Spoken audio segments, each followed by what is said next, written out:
आपका स्वागत है। आज के इस वीडियो में देखेंगे यूपी स्कॉलरशिप में 12th इंटर 9th 10th जो भी है, या आप बीए बीएससी या अदर लेवल पॉलिटेक्निक आईटीआई कहीं पे भी स्कॉलरशिप के लिए अप्लाई कर रहे हैं तो उसमें एक डाउट इशू आ रहा है कि आय प्रमाण पत्र हमें किसका लगाना है, यानी कि छात्र का लगाना है या उसके फादर का लगाना। तो यहाँ पे अभी हम सारी चीजें क्लियर करने वाले हैं, और जो आय प्रमाण पत्र बनता है वहां पे क्या डिटेल मेंशन होती है, किस तरह से यहाँ से बनता है, तो उसको मैं यहाँ पे दिखाने वाला हूँ किस तरह से आपका आय प्रमाण पत्र बना है, और उसमें उसके पीछे जो इनकम होती है वो किसकी होती है। पहले इन चीजों को समझना होगा, फिर उसके बाद जो मेन डॉक्यूमेंट है जिसमें आपको यहाँ पे दिखाऊंगा कि फिलहाल जो फाइनल प्रिंट आउट में मेंशन होता है वो किसकी लगेगी स्कॉलरशिप में, और यहाँ पे जो इनकम सर्टिफिकेट होता है उसको भी दिखाने वाले हैं किस तरह से यहाँ पे किसका नाम होना चाहिए। और यहाँ पे जैसे कि लिखा है सारी चीजें आपको दिखाते हैं। सबसे पहले आपको बताते हैं कि जैसे मान लीजिए आपने स्कॉलरशिप के लिए यहाँ पे अप्लाई किया, तो वहां पे जो तीसरा चौथा स्टेप होता है आय प्रमाण पत्र का, वहां पे वेरीफाइड करना होता है। आय और निवास भी लगता है कुछ लोगों का, और उसके बाद जाति कुछ लोगों की लगती है, कुछ लोगों की नहीं लगती है। तो यहाँ पे मैं बताना चाहता हूँ कि जो आय प्रमाण पत्र होता है उसमें से फिलहाल जैसे कि आप लोग इस तरह से यहाँ से बनवाते हैं, जो प्रार्थी का नाम होता है यहाँ पे डाला जाता है। अभी तक क्या हो रहा था कि 2 3 4 साल पीछे साल जो भी कंप्लीट था उसमें स्टूडेंट के नाम से बन जाता था, और उसके बाद उसके नीचे उसके पिताजी का नाम पड़ा होता था। जैसे यहाँ पे मैं आपको दिखा दूं, इस तरह से कुछ आय प्रमाण पत्र है जैसे आप देख सकते हैं। और यहाँ पे जो मैं आपको दिखाना चाह रहा हूँ डाउट होता है स्कॉलरशिप का, उसको मैं दिखा देता हूँ। जैसे कि यहाँ पे जो जैसे कि आप देख सकते हैं, यहाँ से मैं आपको दिखा देता हूँ। यहाँ पे क्या होता है कि जैसे यहाँ पे ये नाम लिखा हुआ है, ये जो नाम लिखा हुआ है यहाँ पे स्टूडेंट का नेम, और उसके नीचे जस्ट यहाँ पे फादर का नेम। अभी तक ये चल रहा था, मतलब पीछे कंटिन्यू जो भी 9th 12th इंटर में बनवाए जा रहे थे कि यहाँ पे बच्चे का नाम होता था, स्टूडेंट का, उसके नीचे फादर का नेम होता था। जो इनकम सर्टिफिकेट जो बनता है, आय तो होती है फिलहाल उसके फादर की या उसके परिवार की, क्योंकि बच्चा तो पढ़ रहा होता है तो इनकम तो जाहिर सी बात है उसकी नहीं होगी, लेकिन नाम उसका ही रहता था और यहाँ से बनता था। अभी क्या चल रहा है, कॉलेजों में बहुत से लोगों जो टीचर्स हैं उन्होंने मना किया है कि आप फादर का बनवा के लीजिए। उनके कहने का मतलब यहाँ पे ये है कि जहाँ पे स्टूडेंट का नेम है इनकम सर्टिफिकेट में, वहां पे स्टूडेंट का नेम नहीं होना चाहिए, वहां पर नेम होना चाहिए फादर का। और उसके बाद यहाँ पे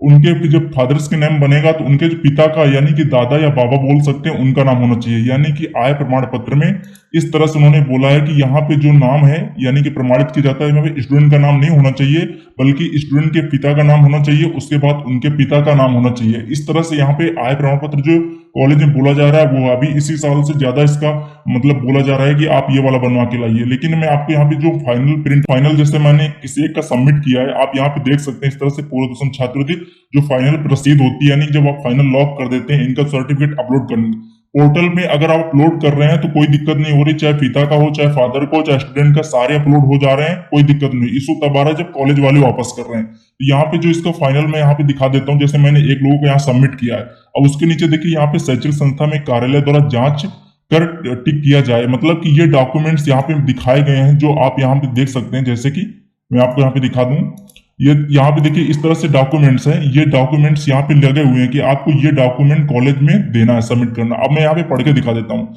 यहाँ पे लिखा आवेदक के माता पिता अभिभावक के आय प्रमाण पत्र की छाया प्रति। यहाँ पे देखिए साफ साफ उन्होंने लिख दिया है कि आवेदक के माता पिता अभिभावक के आय प्रमाण पत्र की छाया प्रति, यानी कि जो इनकम सर्टिफिकेट है वो उनके माता पिता का ही होना चाहिए।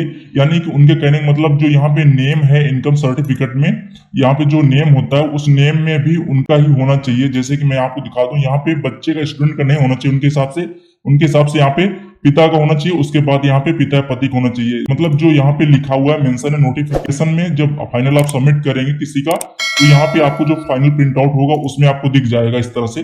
जैसे मैं आपको यहाँ पे दिखा देता हूँ, आप जैसे इस तरह से स्कॉलरशिप कोई भी सबमिट करेंगे, फाइनल जो संस्था में जमा करने हो, जब जमा किया जाता है, जमा करेंगे तो यहाँ पे नीचे इस तरह से मेंशन होगा, यहाँ पे लिखा आवेदक के माता पिता अभिभावक के आय प्रमाण पत्र की छाया प्रति, यानी आय जो इनकम सर्टिफिकेट है अभिभावक। उसके बाद देखिए यहाँ पे नीचे सेकंड पॉइंट में लिखा आवेदक के जाति प्रमाण पत्र की छाया प्रति।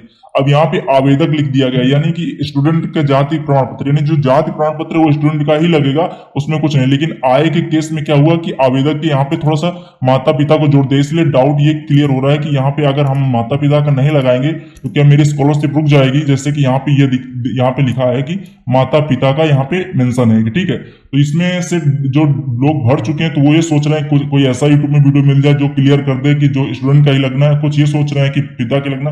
देखिए सिंपल सी बात ये है कि जो आय होती है वो परिवार की यानी फाइनल पिता की होती है। स्टूडेंट तो किसी भी क्लास में वो तो पढ़ ही रहा होता, वो उसकी इनकम होती नहीं। अभी तक सारी स्कॉलरशिप में फॉर्म सबमिट हो रहे थे, लेकिन अभी इस साल से कुछ ज्यादा इसमें फोकस किया जा रहा है कि आपका जो इनकम सर्टिफिकेट वो माता पिता के नाम होना चाहिए। अब मैं क्या रिकमेंड करूंगा आप लोगों को कौन सा बनाना चाहिए, जैसे कि जब फाइनल सबमिट करते हैं तो यहाँ पे साफ साफ लिखा आवेदक के माता पिता के अभिभावक के ही आय प्रमाण की छाया प्रति लगाएं, ठीक है। यानी कि इसमें से लिखा है कि जो यहाँ पे नेम है यानी कि इनकम सर्टिफिकेट में अगर यहाँ पे फादर्स का नेम आपके रहता है तो ज्यादा बेस्ट रहेगा, और उसके बाद यहाँ पे फादर के पिता का नेम यानी दादा या बाबा का नाम होना चाहिए। और जो लोग बनवा चुके भर चुके हैं स्टूडेंट के नेम से, अब उनका सबमिट भी हो गया, फाइनल हो गया, वो क्या करेंगे, अगर वो करना चाहते तो फादर का बनवा करके नए तरीके से नया रजिस्ट्रेशन करेंगे तो ही मतलब सही होगा। नहीं तो जो लोग भर दिए हैं वो लोग, कुछ लोगों को कॉलेज में सबमिट भी हो जा रहा है और कुछ लोगों को वापस भी किया जा रहा है। ज्यादातर प्रेशर यही है कि आप जो इनकम सर्टिफिकेट लगाएंगे वो फादर का लगाएं। अगर आप फादर का बनवा के लगा रहे हैं तो आपको कोई दिक्कत नहीं है, एकदम क्लियर है। बाकी इनकम जो होती है वो फादर की होती है, आप चाहे अपने नाम से बनवाएं या फादर के नाम से बनवाएं। तो आई होप आपको यहाँ पे क्लियर हो गया हो कि आपको कौन सा लगवाना है। यानी कि फादर वाला मस्ट है, यानी कि फादर के नेम से होती है, और जो कि सरकारी गवर्नमेंट नोटिफिकेशन में यहाँ पे साफ साफ माता पिता अभिभावक के आय प्रमाण की छाया प्रति को बोल दिया गया है जो स्कॉलरशिप में। तो इसको आपको मानना ही पड़ेगा कि यहाँ पे अभिभावक का ही आय प्रमाण पत्र का नाम भी होना चाहिए और उसमें से इनकम जो है अभिभावक की होनी चाहिए। तो आपको यहाँ पे क्लियर हो गया होगा किस तरह से बनवाना है। जो अब दिखा देते हैं जो इनकम सर्टिफिकेट बनता है, जैसे कि ई डिस्ट्रिक्ट पोर्टल से बनाया जाता है। अब यहाँ पे जैसे नेम डाला जाता है प्रार्थी का, उसके बाद एक ऑप्शन आता है आवेदक को मिला कर परिवार में सदस्यों की संख्या। यहाँ पे जो सदस्य की संख्या डाली जाती है, तो यहाँ पे जो परिवार के सदस्य के नाम और उनके जो मुखिया होते हैं उनको पिता में ही डाला जाता है, चाहे भले यहाँ स्टूडेंट का नाम हो लेकिन पिता का ही डाला जाता है। और जो इनकम सर्टिफिकेट देखी जाती है, इनकम पूरे उनके परिवार के ही देखी जाती है। तो परिवार जो मतलब इनकम सर्टिफिकेट वो किसी प्रकार से गलत नहीं होता, चाहे वो स्टूडेंट के नाम का बने या पिता के नाम का बने। लेकिन जब यहाँ पे बोल दिया गया मैंडेटरी है कि पिता का होना चाहिए, तो आप यहाँ पे पिता का ही लगाएं तो बेस्ट होगा। आई होप आपको समझ में आ गया होगा। थैंक्स फॉर वॉचिंग एंड मिलते हैं अगले वीडियो में।